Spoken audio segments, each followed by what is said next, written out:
Jeszcze raz, dzień dobry. Okay, hello again. Welcome to the third workshop session. My name is Małgorzata Rosalska. I'm a career advisor and I work at Adam Mickiewicz University in Poznań, but also work with schools and I work in a primary school in Poznań. I would like all of us to think and talk about the matter of diagnosing clients in career advisory and in career guidance, especially with respect to competencies. I have a feeling, based on my experience, that diagnostics in guidance is strongly associated with testing.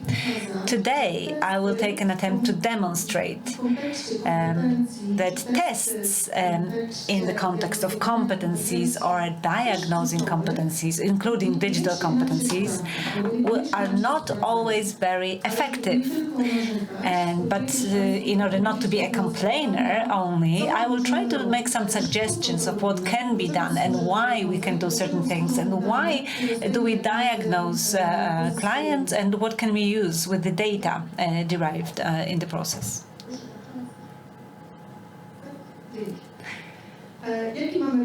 So the plan for the upcoming 45 minutes is very simple.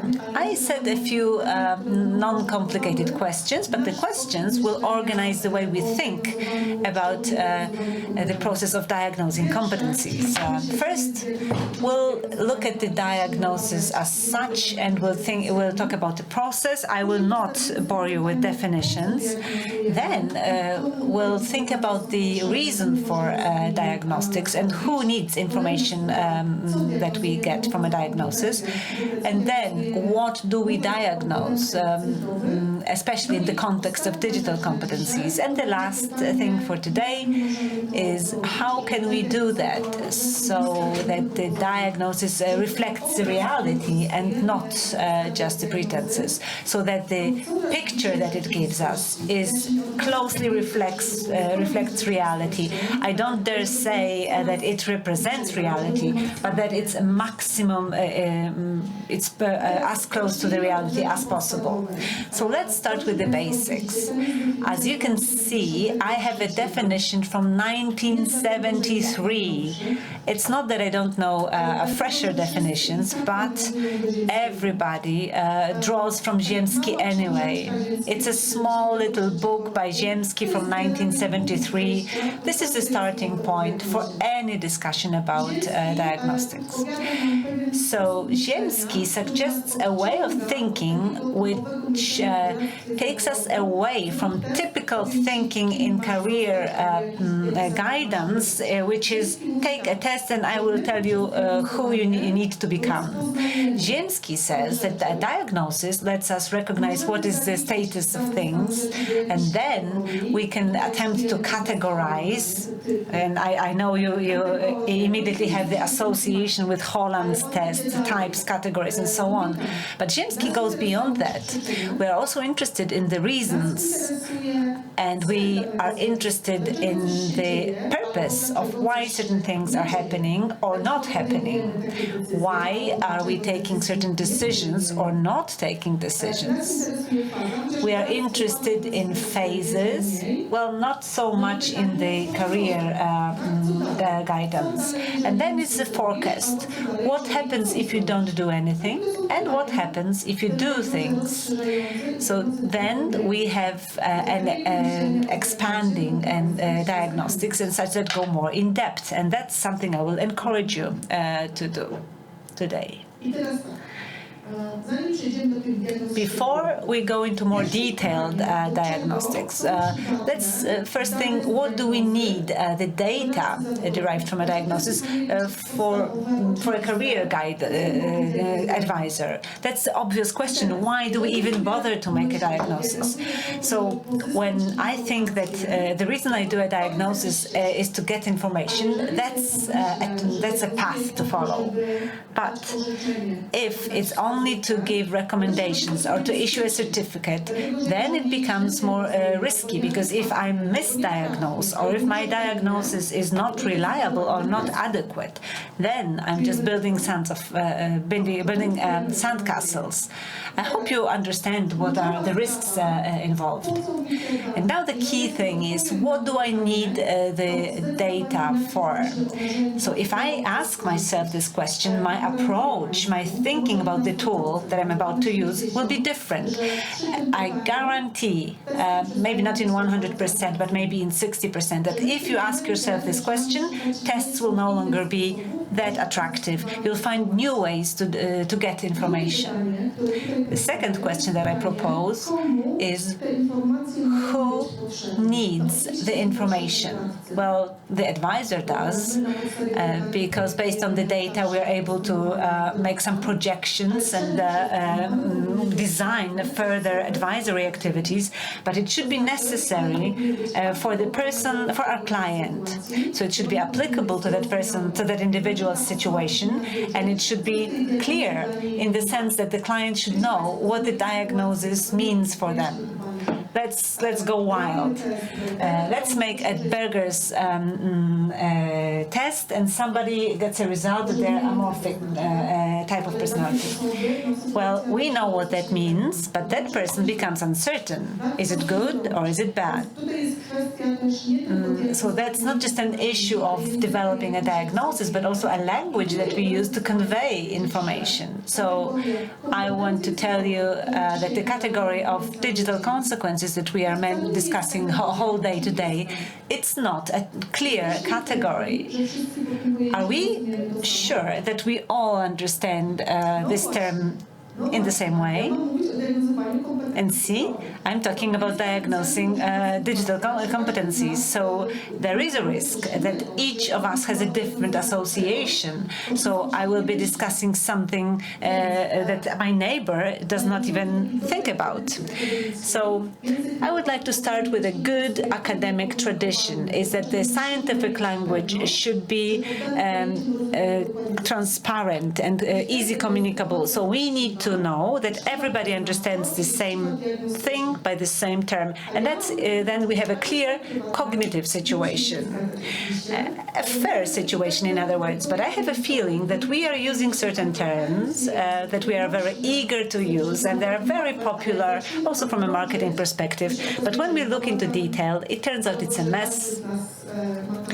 It turns out different people understand different things by specific terms. Let me now discuss the third question, which seems quite significant, is how do we incorporate a diagnosis into the whole, into the entire advisory process? And that our common sense tells us that we should start with the diagnosis, and then we should have a dialogue, a discussion. So first the diagnosis, then action. But it doesn't have to be so in advisory services, because actions actually show new deficits or show new areas to be considered, and some new subjects may appear. So it's not so that we start with a diagnosis and then actions follow up. It's an ongoing diagnosis, just as an evaluation. We keep monitoring, checking, correcting, adjusting, and watching. But let's go back to Ziemski, again, the classic dating back to 1973. But if you check manuals dealing with diagnosis, it's everywhere the same. So Ziemski suggests several detailed types of in-depth diagnosis. The first one is something that we love in advisory services, is selecting types or categories of people. This is really more like card telling, or so if you are social and entrepreneur, you finally know who you are. But this is misleading thinking, but it's quite popular.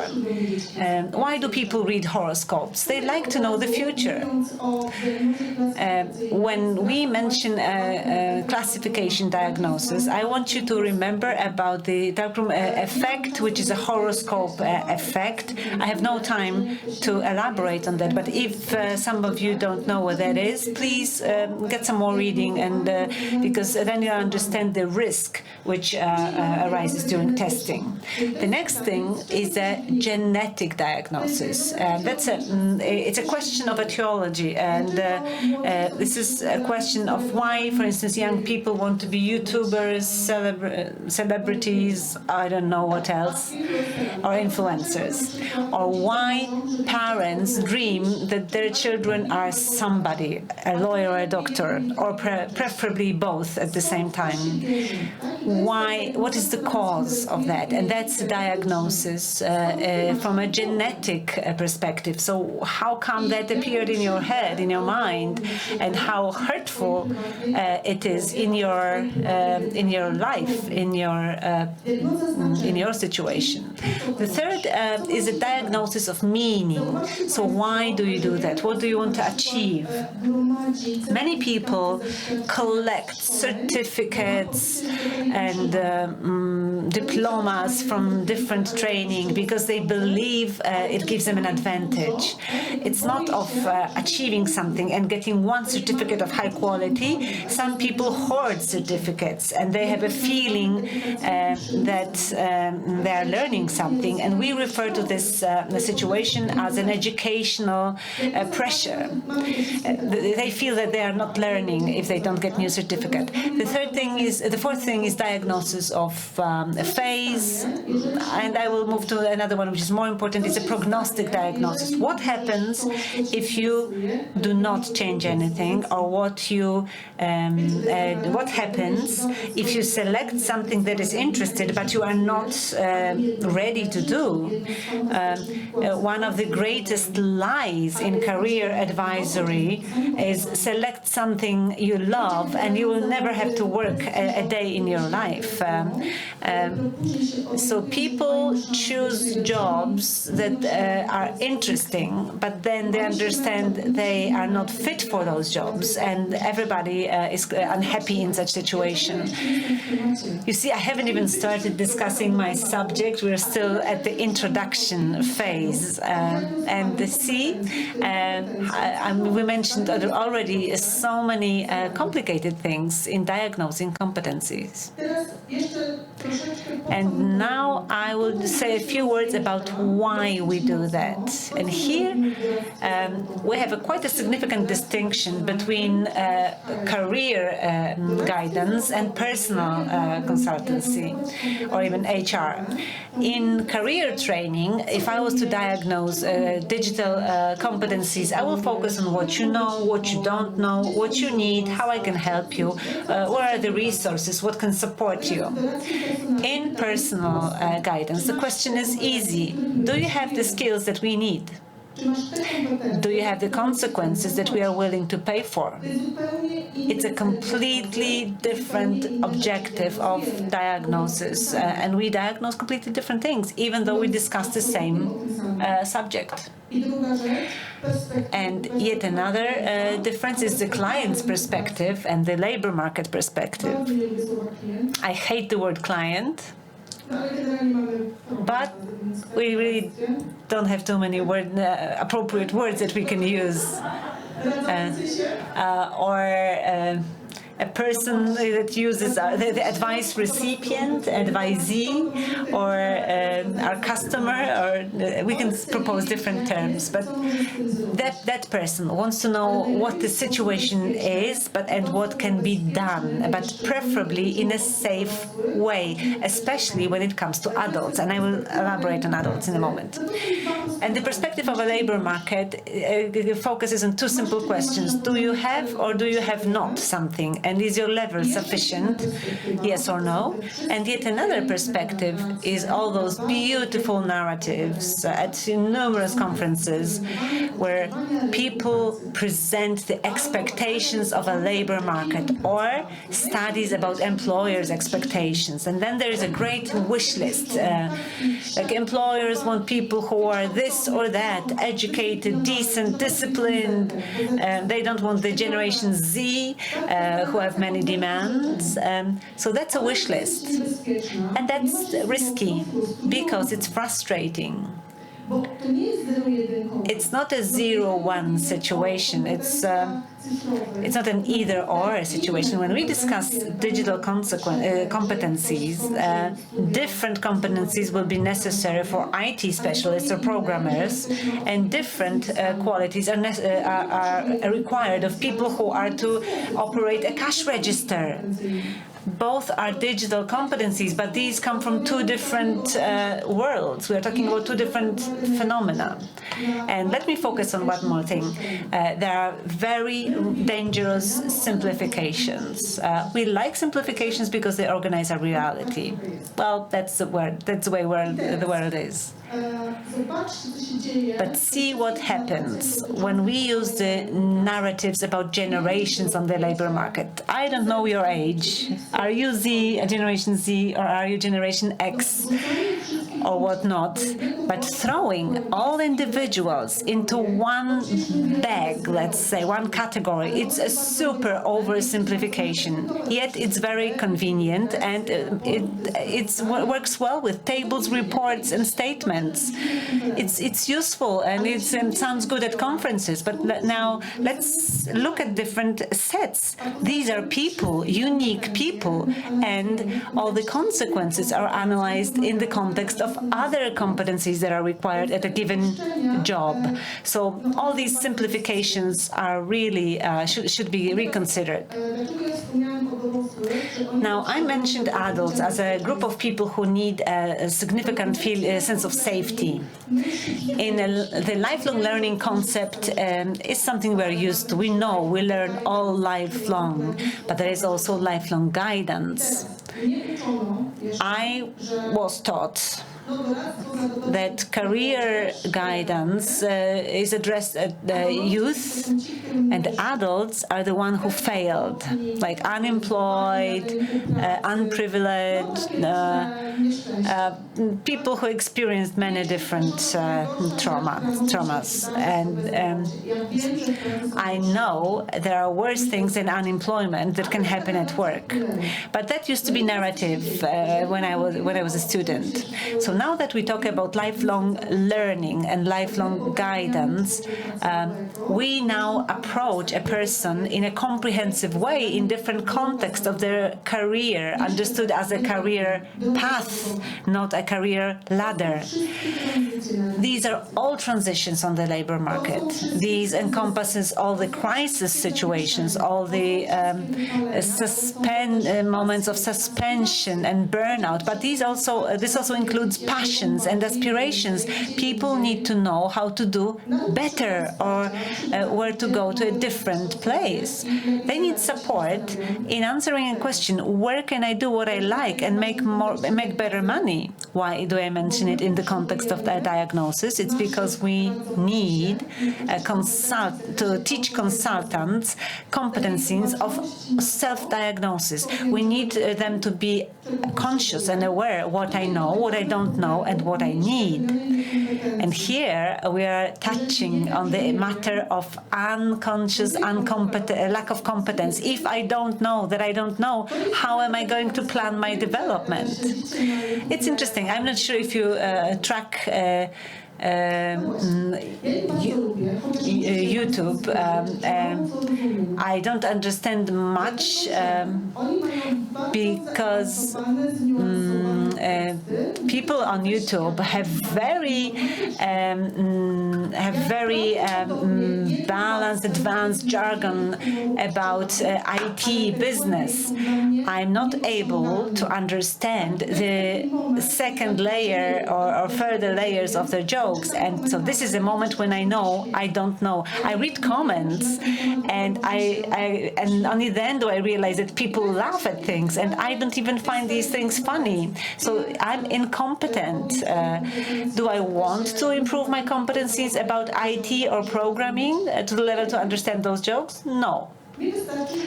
I'm fine with knowing that I don't know, but that's an example of areas that I feel no urge to develop. But the diagnosis that I know what I know and I know what I don't want, what I don't know, is important, because only then can I answer a question: do I want to learn a thing that I don't know, or am I comfortable with the feeling of not knowing something?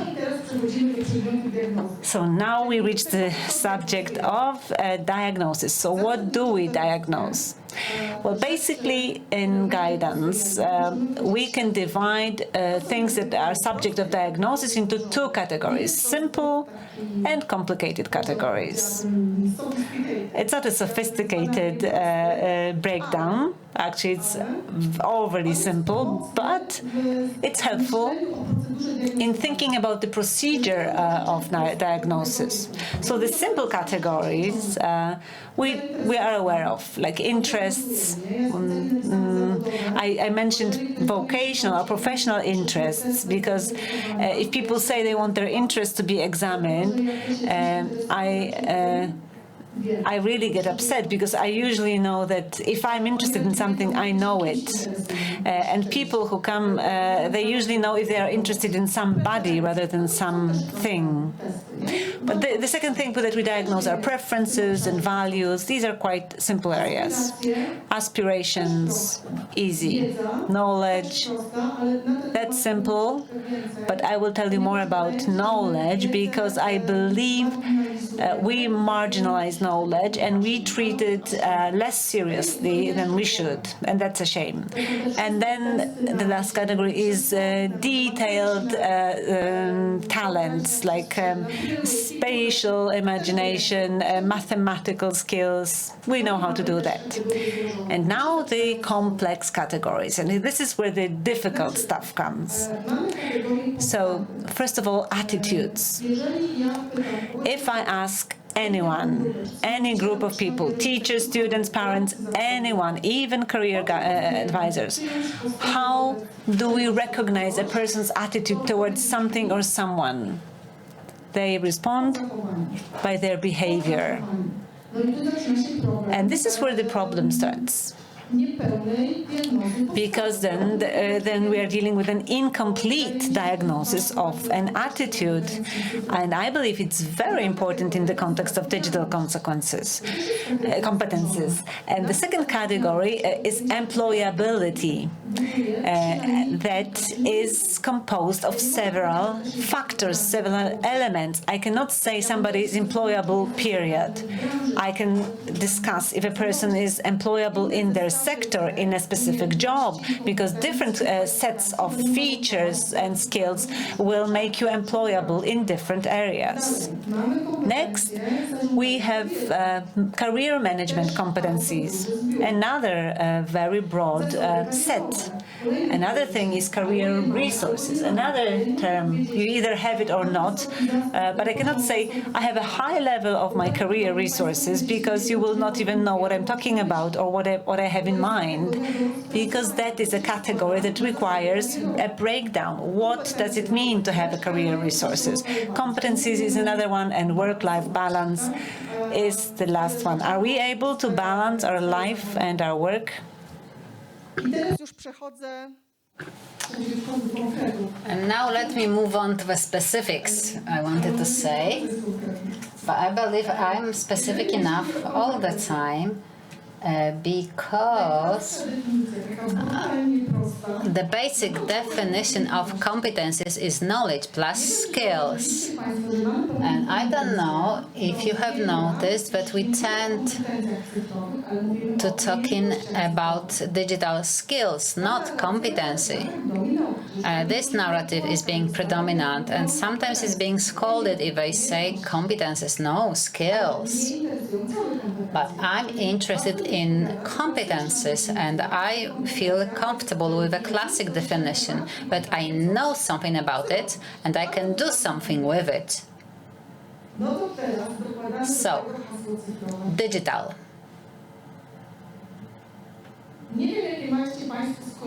I don't know what is your association with digital competency, because my first association is, my computer which doesn't work and I cannot cope with it.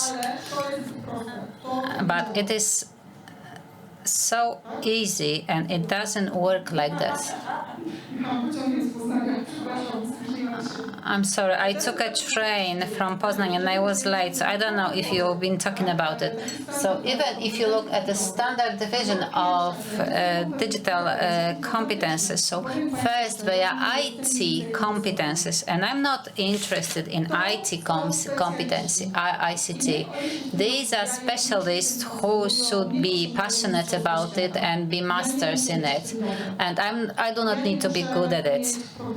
I do not need programming skills. I do not know how the computer works. I just simply do not need to know that. But what people say in their CVs, computer literacy. So what, you can turn it on and off? So what does it mean that you are computer literate? So it's just, talking about anything. So what applications you can use? Maybe you should list these apps or software, or maybe you have a degree of something. I know that I'm moving on a really dangerous ground, but please focus on two other areas. ICT competence. This is the area that is for us. So all the threats related to using technology and using ICT. So that I'm wasting time, that I'm reading and believing anything that I read online. If something is on TikTok, I just believe it as a simple truth, but I cannot verify sources. These are ICT competencies, but I cannot be fooled. But in my bachelor's degree, I do not quote Wikipedia. I'm not saying that I'm not using it, but I'm not quoting it. Yes, now we are saying that we are not going to assign any written tasks because our students are much more literate with using ChatGPT. For example, if you have a latest iPhone and you only use it for playing games, then are you really literate, ICT literate? So you can have access to anything, to the latest devices, to the latest technology, because I can simply afford it. But does it mean that I use it? These are all functional literacy tests that are useful for example, people have the latest devices but still cannot make an online transfer and go to a post office to make a bank transfer. Sometimes you may believe that it is about the elderly people. Yes, obviously these people are at risk of digital exclusion, but it doesn't mean that it doesn't apply to young people. exactly. For example, young people can play, but when they are looking for information and they search information, they are not that skillful. So this is a big room for improvement here. So if I'm to move on to career guidance, my question would be, are your digital skills usable in or can be used in your occupation or profession? And now let me confess about my incompetency. I'm an academic, as I have said, and I sometimes hear the question, do you know this app or that one? Well, so why should I know 15 different apps for making presentations if I know that I do not want to learn Prezi because I simply don't like it? Why should I know 15 different apps for making educational videos? Isn't one enough? Because you need to be up to date, yeah, and you need to learn new things. No, I don't need to. The question is whether I need this or whether I want it. And another important question about adult learners. We know how to teach adults, but we do not know how to unlearn or unteach them, because once you learn something and you are skillful in it, and when someone wants to take this away from us, you resist, because you always say that the better is worse than the good, yeah? So it is not that simple that we want to develop and progress in digital literacy. There is some point at which you need to say stop, and that is enough for me. Even architecture is going towards minimalism. Even you are a minimalist with your wardrobe. So maybe this is another question to consider. Another question, how to diagnose. Let me start with the least popular thing. In my career guidance experience, I do it very often when I work with students and adults. Knowledge tests. Do you know what is the problem? People have opinions and views, but not necessarily knowledge. And if you ask someone about an app they have never seen or about anything, can they have an opinion about it? Yes, they can. If I work in a specific area and I want to verify competences, I verify knowledge, and I will show you why knowledge is so important. And don't be afraid of tests. And I know you as the audience, because there are recruitment processes when knowledge tests are still applied. History of arts, mathematics, symbols. So just verifying whether people are knowledgeable about the modern reality, and when they go to a business lunch, they will be able to have a conversation, a meaningful conversation. So this is something I have mentioned before, attitudes. So we usually diagnose attitudes based on behaviors, but we know that an attitude from psychological point of view is treated as a whole combined of three components: cognitive, affective, and behavioral component. And the behavioral is the tip of the iceberg. So this is what we see, the behavior, but the most interesting things happen underwater. And I claim to say that in the case of adults, when you need to upgrade their digital competencies, they resist. In which component? it is affective one. People are afraid of novelty, of new things. They are afraid of confronting people who know or can. They are afraid of being asked the question, how come you don't know it? How come you don't know it? Well, you don't.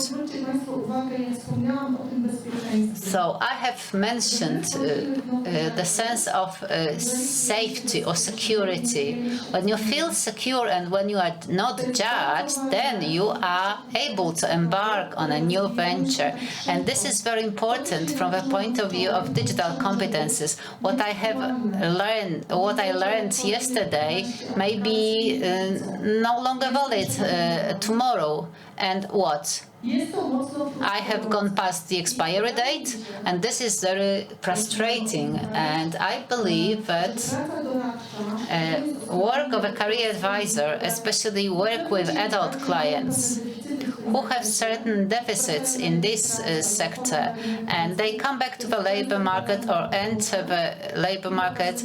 So you are just fighting the resistance and just making them sure that they can learn it. They just need time, and you don't need to be an expert in it. There is just a certain chunk of knowledge that you need. So let us start with the basics. Just breathe in and breathe out. And this is the advisory job. And then the cognitive components. So step by step, basic things, basic informations, which are just truisms for us. And you need to explain them. So you need to be sensitive. You need to be mindful, and you need to be calm, and you need to use methodology. Another thing, employability.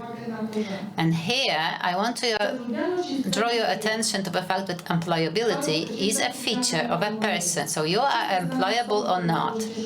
Because you know people who have been looking for a job for their whole life, and they either cannot find it or are being sacked immediately, and people who have never looked for a job because the job has found them before. And this is the question of employability. And here we are talking about digital skills as transferable skills. So no matter where you work, you will use these skills, the digital skills, but you will use them at different levels. So this is not just a question whether you have it or not. So we as career advisors, we need to define what are the needs and what is the level of the skills. So is it expert knowledge or functional knowledge?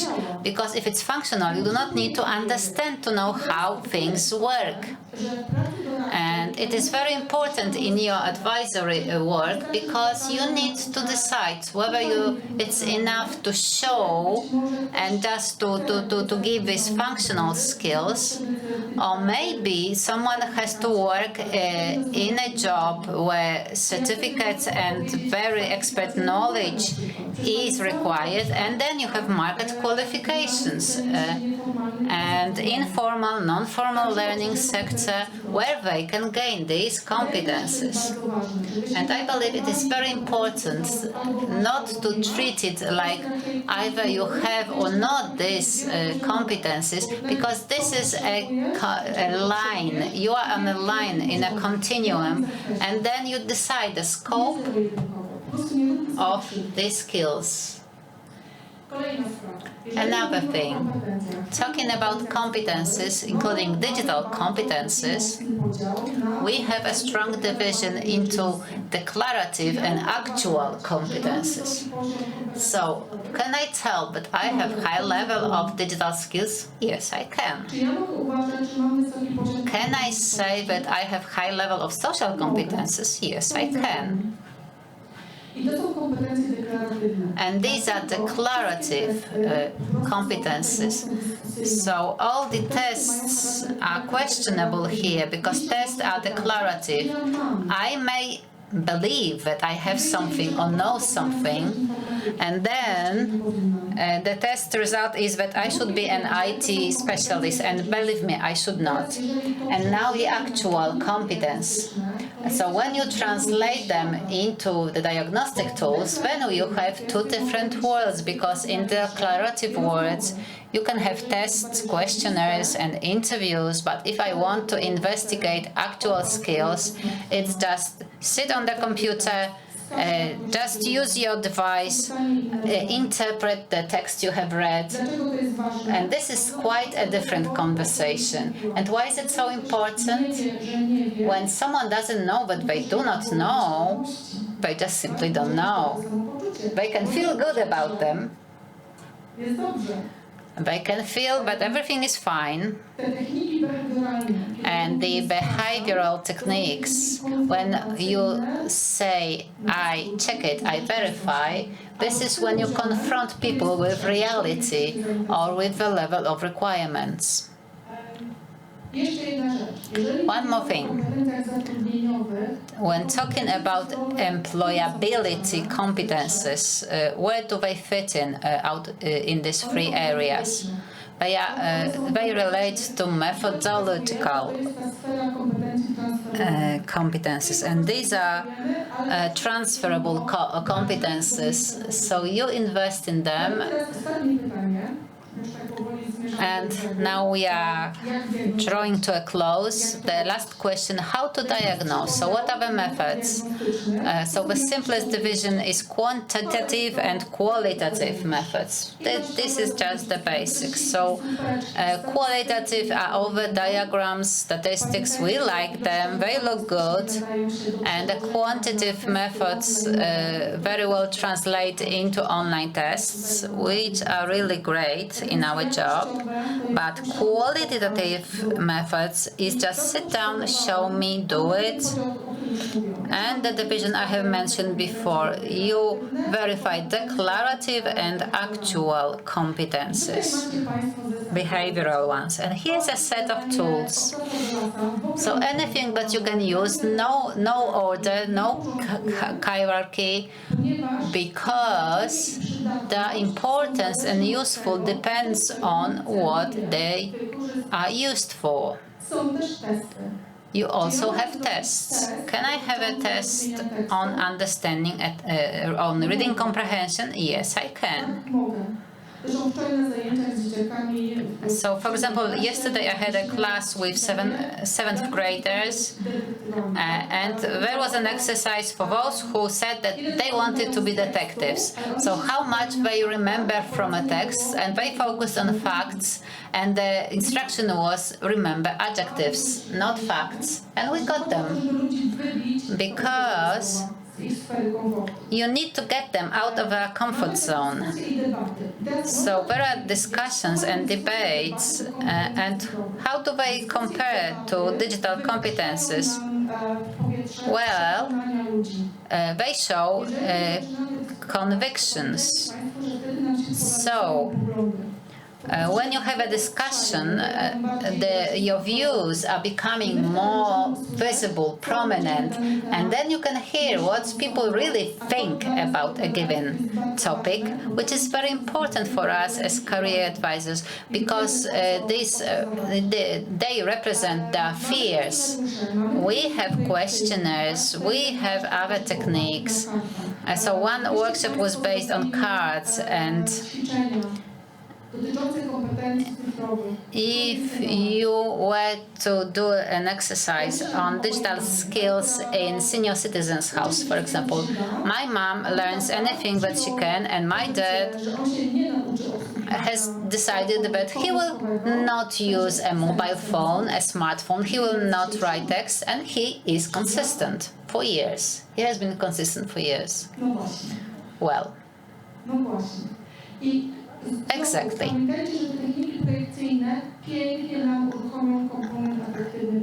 So these techniques will show us these affective grounds for attitudes. So now you can list the competences in order of importance, and what is important to us as career advisors is the importance that is attached to individual elements by our clients. But the most popular are behavioral techniques. Just show me, do it. They are the most effective because they show errors, and errors are great material to learn. So if you make a mistake, you do not need to learn from scratch, but you need to wonder what are the deficits that caused this mistake and just focus on these deficits. It's much easier, much faster, it's more eco-friendly, and so on and so forth. And some final thoughts. So we are in the area of lifelong guidance. We are all aware how how fast digital competences grow. So this is a lifelong work. I'm not sure if it's good news or not, because some people tell me, well,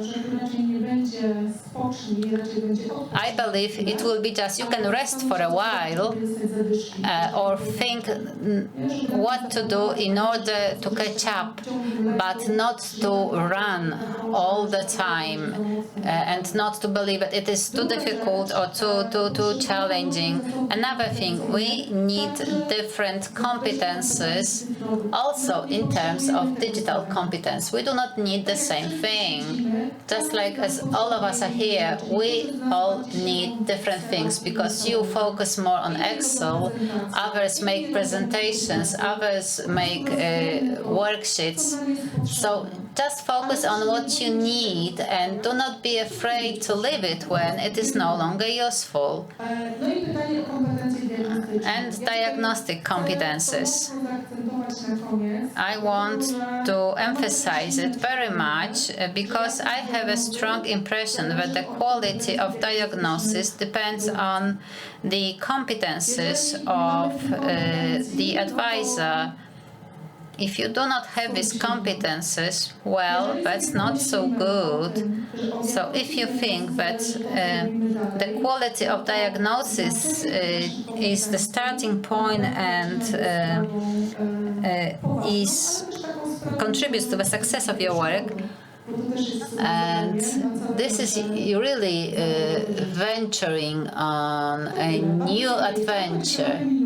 And so this is all from me, and we have 1 more minute to go. So do you have any minutes, any questions, any reflections?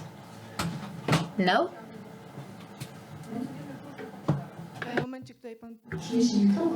Okay, wait for the microphone, please. I'd like to say that we work in different sectors, and in all the different sectors, we may encounter different, let's say, adventures. We also deal with different participants. So I have a question about competencies in diagnostics. You work differently with 8th graders and differently with high school students, and in a completely different way you work with adults. So how do you approach those 3 groups of people? Especially when it comes to diagnostic competencies, and I'm asking about behavioral aspect. Well, it's a good question. I have 3 seconds left, so I will try to tackle it. But seriously, this is a question of how do we understand these competencies, and for my needs, I organize it this way. I need to know what I'm diagnosing, which is the subject. Then I think which tools I will be using. So how can I diagnose it or examine it? And then I ask if my tool is adequate to the needs and possibilities of my client. So the first 2 questions are universal, regardless of who I'm working with. And my third question affects the way I'm working with. So whether these are kids, teenagers, or adults, but also adults are not a uniform category. We only distinguish between 3 groups of people, but adults have different situations, they have different resources, different level of education, so it's a very differentiated group. So the third question I ask is the question that helps me to distinguish between those 3 groups of people. The subject is usually the same, or maybe some are more typical for some groups, and the tools is also a limited set of things. And the third question is which tool I use for which group. That's what makes a difference. Okay, the time is up. Thank you very much. If you want to hold a further discussion, we have a coffee break to do that. Thank you.